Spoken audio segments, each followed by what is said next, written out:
How to turn off Instagram story comments in just a few easy steps. Launch the app on your mobile device and log into your account.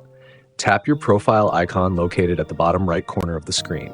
Tap the three horizontal lines squirrel in the top right corner to open the menu, then select Settings. Scroll down and tap on Comments from the list of options. In the Comments section, look for Story Comments. Here, you can choose to turn off comments entirely by selecting Off. This will disable comments for all your future stories.